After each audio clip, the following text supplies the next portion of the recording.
Hello friends, welcome to my channel. இன்றைக்கி நம்ம channel என்ன பார்க்குறோம் அப்படின்னு இன்றைக்கி ஒரு vlog தான் பார்க்க போகிறோம். vlog கண்டிப்பாக இன்ட்ரெஸ்டிங்காக இருக்கும். வீடியோ ஸ்கிப் பண்ணாமல் பாருங்கள். கண்டிப்பாக ஏதாவது ஒரு வகையில் உங்களுக்கு யூஸ்ஃபுல்லாக இருக்கும். வாங்க இப்போ வந்து நம்ம வீடியோக்குள்ளே போயிடலாம். வீடியோ பார்க்குறதுக்கு முன்னாடி ஒரு லைக் கொடுத்து பார்க்குறதுக்கு ஸ்டார்ட் பண்ணுங்கள். நீங்கள் கொடுக்குற ஒவ்வொரு லைக்கும் அடுத்தடுத்த வீடியோஸ் போடுறதுக்கு எனக்கு மோட்டிவேஷ்னலாக இருக்கும். இந்த வீடியோ எடுத்தது பார்த்திங்கன்னா சண்டே காலையில் தான் வந்து எடுத்துகிட்டு இருந்தேன். சண்டே அப்படிங்கிறனால ஒரு 6:30 வரைக்கும் வந்து தூங்கியாச்சு. அதுக்கப்புறமா தான் எந்திரிச்சு வந்து ஃப்ரெஷ்அப் ஆகிட்டு வந்து கோலம் போட்டுட்ருந்தேன். 6:30 மணி அப்படிங்கிறக்கப்பவே நல்லா வந்து வெயில் வந்துருச்சு.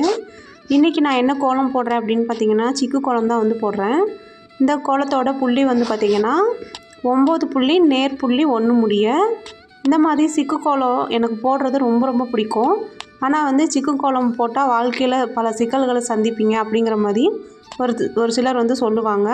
அதனாலே வந்து நான் வந்து சிக்கு கோலம் வந்து போடாமல் இருந்தேன். அதுக்கப்புறமா ஒரு ஜோசியர் வந்து சொல்லியிருந்தார், சிக்கு கோலம் போடுற பெண்கள் கண்டிப்பாக வந்து வாழ்க்கையில் எவ்வளோ சிக்கல்கள் வந்தாலும் அவங்க வந்து தீர்த்துப்பாங்க அப்படிங்கிற மாதிரி சொல்லியிருந்தார். அதே மாதிரி அவங்களோட கான்சன்ட்ரேஷன் பவர் வந்து ரொம்ப ஜாஸ்தியாக இருக்கும் அப்படிங்கிற மாதிரி சொல்லியிருந்தார். ஸோ அதுக்கப்புறம் நம்ம வந்து ஏன் இந்த சிக்கு கோலத்தை போடாமல் இருக்கணுமே அப்படின்னு சொல்லிட்டு வாரத்தில் ஒரு 3 நாள் இல்லை 4 நாள் வந்து இந்த சிக்கு கோலம் வந்து போட்டுருவேன். மற்ற நாள் வந்து ரங்கோலி கோலம் வந்து போட்டுறது. அதுவும் இல்லாமல் இந்த சிக்கு கோலம் போடுறதுனாலே வாசல் வந்து பார்த்திங்கன்னா அவ்வளோ அழகாக இருக்கும். எனக்கு ரங்கோலி கோலத்தோடு இந்த மாதிரி புள்ளி வச்ச கோலம் தான் எனக்கு வந்து நல்லா வரும். ரங்கோலி கோலம் வந்து எனக்கு அவ்வளோக்கா நல்லா வராது. ஆனால் வந்து இந்த சிக்கு கோலத்தில் எவ்வளோ பெரிய கோலத்தை போட சொன்னிங்கனாலும் நான் வந்து போட்டுருவேன். ஒரு தடவை பார்த்தேன், இதோட புள்ளி எவ்வளோன்னு மட்டும் தெரிஞ்சிச்சுன்னு வச்சுக்கோங்களேன், ஃபுல்லாக வந்து போட்டுருவேன். முன்னாடியெல்லாம் வந்து பார்த்திங்கன்னா நோட்டில் ஃபுல்லாக இந்த கோலம் போட்டு வச்சுருப்போம். ஒரு லாங் சைஸ் நோட்டு ஃபுல்லாக சிக்கு கோலமும், ஒரு லாங் சைஸ் நோட்டு ஃபுல்லாக பூக்கோலமும் வந்து போட்டு வச்சுருந்தேன். அம்மா வீட்டில் இருந்த வரைக்கும் அந்த மாதிரி தான் வந்து கோலம்லாம் போட்டு வச்சுருந்தேன். இப்போலாம் அதெல்லாம் மறந்து போச்சு. இப்போ வாசலுக்கெலாம் வந்து கோலம் போட்டுட்டு இப்போ வந்து நம்ம நிலவாசலுக்கு கோலம் போட்டுக்கலான்னு சொல்லிட்டு நம்மக்கிட்ட பச்சரிசி கோலம் மாவு இருக்குது இல்லைங்களா, இப்போ அதிலேருந்தே வந்து எடுத்து கோலம் போட்டுக்கலாம் அப்படின்னு சொல்லிட்டு எடுத்துகிட்டு இருக்கேன். புதுசாக பார்க்குறீங்க அப்படின்னா கண்டிப்பாக வந்து இது உங்களுக்கு என்னன்னு தெரியாது. அதுக்காக இன்னொரு தடவை சொல்லிடுறேன். நம்ம வந்து பச்சரிசி கோலம் மாவு இந்த மாதிரி சேல் பண்ணிகிட்ருக்கோம். வேணுங்கிறவங்க நம்மக்கிட்ட ஆர்டர் பண்ணிக்கோங்க. இதுக்குள்ளேயே ஒரு கிளாத்தும் வந்து கொடுத்துருவோம். அதை வச்சு நீங்கள் வந்து கோலம் போடுறதுக்கு உங்களுக்கு ஈஸியாக இருக்கும். அதுலேருந்து ஒரு 2 பால்ஸ் வந்து எடுத்துக்கிறேன். எடுத்துகிட்டு அதை வந்து கரைச்சிட்டு இப்போ வந்து கோலம் போட்டுக்கலாம். நிலவாசலில் கோலம் போடுறது அப்படிங்கிறது வீட்டுக்கு ரொம்ப ரொம்ப நல்ல மங்களகரத்தை கொடுக்கும். இதை வந்து நான் எல்லா வீடியோஸ்லையுமே வந்து சொல்லியிருப்பேன். இப்போ வந்து ஒரு சின்ன கதை ஒன்று பார்த்துடலாம். கதையோட தலைப்பு பார்த்திங்கன்னா வாய்ப்பு. அதாவது நம்மளுக்கு வாய்ப்பு அப்படிங்கிறது கடவுள்லாம் வந்து கொடுத்துட்டு தான் இருக்காங்க. நம்ம தான் வந்து வாய்ப்புகளை வந்து பயன்படுத்துறதில்ல. இதை வந்து ஒரு கதை மூலியமாக பார்க்கலாம். ஏன்னா வந்து கதை மூலியமாக சொன்னோம் அப்படின்னா தான் எல்லாத்துக்குமே வந்து கேட்குறக்கும் இன்ட்ரெஸ்டிங்காக இருக்கும். ஸோ அதனால தான் ஒரு அம்மா அவங்களோட பையன்கிட்ட ஒரு தீப்பெட்டியை கொடுத்து கரண்ட் நின்றுச்சு. அதனால் வந்து அந்த பையன்கிட்ட தீப்பெட்டியை கொடுத்து ஒரு மெழுகுவர்த்தி வந்து ஏற்ற சொல்கிறாங்க. அந்த பையனும் பார்த்திங்க அப்படின்னா ஒவ்வொரு குச்சியாக ஏற்றி வைக்கிறான். மறுபடியும் அது அணைஞ்சு போயிடுது. கடைசி குச்சியாக அவன் வந்து ஏற்றுறதுக்கு முன்னாடி என்ன பண்ணுறான், வீட்டில் இருக்கிற கதவு ஜன்னல் எல்லாத்தையுமே வந்து சாத்திட்டு ஏற்றி வைக்கிறான். ஆனால் வந்து அப்பையும் வந்து அது அணைஞ்சு போயிடுது. அப்போ வந்து அவங்க அம்மா சொல்கிறாங்க, நீ வந்து ஃபஸ்ட்டு குச்சியிலேயே இந்த மாதிரி கதவு ஜன்னல் எல்லாத்தையும் சாத்தி வச்சுருந்த அப்படின்னா உனக்கு வந்து மற்ற குச்சிகள் வந்து செலவாகி இருக்காது. ஆனால் வந்து கடைசி குச்சியில் நீ ஏற்றி வச்சும் அதுலேயும் இன்றைக்கி உனக்கு பலன் இல்லாமல் போச்சே அப்படின்னு சொல்கிறாங்க. அதே மாதிரி தாங்க நம்மளோட வாழ்க்கையிலும் வாய்ப்புகள் இருக்குது, கிடைக்கும் அப்படின்னு நினச்சிக்கிட்டு நம்ம இது பண்ணிக்கிட்டே இருந்தோம் அப்படின்னா கடைசி வாய்ப்புகளையும் கூட நம்ம தோற்று போகிறதுக்கு தான் வந்து சான்ஸ் அதிகமாக இருக்குது. நம்மளுக்கு கிடைக்கக்கூடிய ஒவ்வொரு வாய்ப்பையுமே இதுதான் கடைசி வாய்ப்பு அப்படின்னு நம்ம நினச்சோம் அப்படின்னா கண்டிப்பாக வந்து முதல் வாய்ப்புலேயே நம்ம வந்து சக்ஸஸ் பண்ண முடியும். இதை தான் இந்த கதையின் மூலம் நான் வந்து தெரிஞ்சுக்கிட்டது. கதை எப்படி இருந்துச்சு அப்படின்ட்டு கண்டிப்பாக கமெண்ட்ஸில் சொல்லுங்கள். இப்போ நம்ம கிச்சனில் இருக்க அன்னபூர்ணி அம்மனுக்கு நம்ம வந்து விளக்கேற்றி வச்சுட்டு அதுக்கப்புறம் நம்ம வேலைகளை வந்து ஸ்டார்ட் பண்ணலாம். அன்னபூர்ணி அம்மனுக்கு வச்ச பூ வந்து கீழே விழுந்துகிட்டே இருந்தது. பத்தி குச்சியை வந்து ஒன்று வந்து இன்சர்ட் பண்ணி அது இப்போ வந்து வச்சுக்கிறேன். இப்போ வந்து பார்த்திங்கன்னா பூ வந்து அவ்வளோ சூப்பராக வந்து நின்றுக்குச்சு. வந்து கேட்பீங்க, என்ன அன்னபூர்ணியோட படம் வந்து புதுசாக இருக்குது அப்படின்னு சொல்லிட்டு. கண்டிப்பாக நம்ம வீடியோஸ் பார்க்குறவங்க கண்டிப்பாக நீங்கள் வந்து கேட்பீங்க, புதுசாக வச்சுருக்கோம் அப்படின்னு சொல்லிட்டு. இது எதுக்காக வச்சேன், ஏன் வச்சேன் அப்படிங்கிறதெல்லாம் நான் வந்து டீட்டெயிலாக உங்கள் கூட ஷேர் பண்ணுறேன். ஃபஸ்ட்டு ஒரு 6 மாதத்துக்கு முன்னாடி 4 மாதத்துக்கு முன்னாடி விலாக்லாம் பார்த்திங்கன்னா இந்த அன்னபூர்ணி அம்மனோட படம் வந்து வீட்டில் வச்சுருந்தேன், கிச்சனில் வச்சுருந்தேன். அதுக்கப்புறம் வந்து பார்த்திங்கன்னா அப்போல்லாம் பார்த்திங்கன்னா வீட்டில் மளிகை ஜாமானுக்கு குறைவே இருக்காது. அரிசி அப்படிங்கிறதெல்லாம் எங்கள் வீட்டில் இல்லைங்கிற பேரே இருக்காது. அதுக்கப்புறம் எங்கள் வீட்டுக்கார் வந்து பார்த்திங்கன்னா, எதுக்காக இந்த படத்தை வந்து இங்கே கொண்டு வந்து வச்சுருக்க? ஒவ்வொரு நேரம் வந்து நீ சுத்தம் இல்லாமலாம் உள்ளே வருவி இல்லையா? அதனால் வந்து கிச்சனில் அங்கே இங்கேலாம் படத்தை வைக்காதப்பா. நீ வந்து இதை எடுத்து சாமி ரூமுக்குள்ளே வச்சு சாமி கும்பிடு அப்படின்னு சொல்லிட்டாங்க. நானும் வந்து சரி அவங்க சொல்கிறாங்கல்ல, அவங்க பேச்சுக்கு மறுபேச்சு பேசக்கூடாது அப்படின்னு சொல்லிட்டு நான் எடுத்துட்டேன்.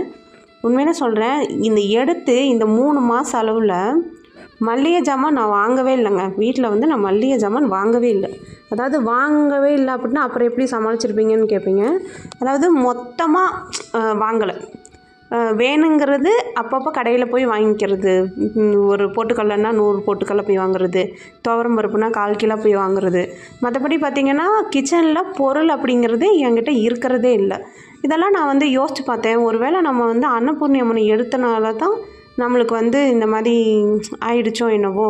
என்னடா நம்ம வீட்டில் எப்பயுமே எதுவுமே இல்லாமல் இருக்காது, ஆனால் வந்து இப்போ எல்லாமே வந்து அன்னன்னைக்கு வாங்குற மாதிரி இருக்குதே அப்படின்னு சொல்லிட்டு நான் என்ன பண்ணேன், சரி மறுபடியும் இந்த அன்னபூர்ணி அம்மனோட படத்தை எடுத்து வச்சு நம்ம கும்பிட்டு பார்ப்போம் என்ன நடக்குது அப்படின்னு சொல்லிட்டு எங்கள் வீட்டுக்கார்ட்டையும் வந்து கேட்டேன். அவரும் வந்து சரி உன்னோட இஷ்டம், நீ என்ன பண்ணணும்னு நினைக்கிறியோ பண்ண அப்படின்ட்டாங்க.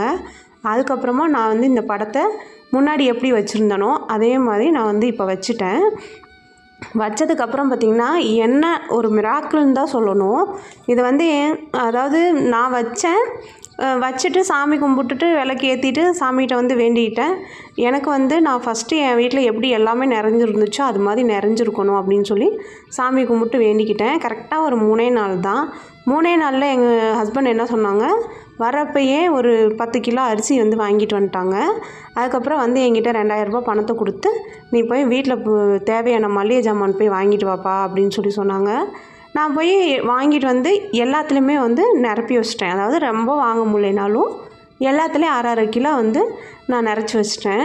ஸோ வந்து என்னோடய நம்பிக்கை, நம்ம வந்து அன்னபூர்ணி அம்மனை வீட்டுக்குள்ளே கொண்டுட்டு வந்தனால தான் இன்றைக்கி வந்து கிச்சனுக்குள்ளே எதுவுமே குறைவில்லாமல் இருக்குது அப்படின்னு சொல்லிட்டு சரி நம்ம இனிமேல் வந்து இந்த அம்மனை வந்து நம்ம வழிபடுறத ஒரு இதாக வச்சுக்கணும் அப்படின்னு சொல்லிட்டு டெய்லியுமே வந்து குளிச்சுட்டு விளக்கேற்றிட்டு நான் வந்து இப்போ வேலைகளை வந்து ஸ்டார்ட் பண்ணியிருக்கேன்.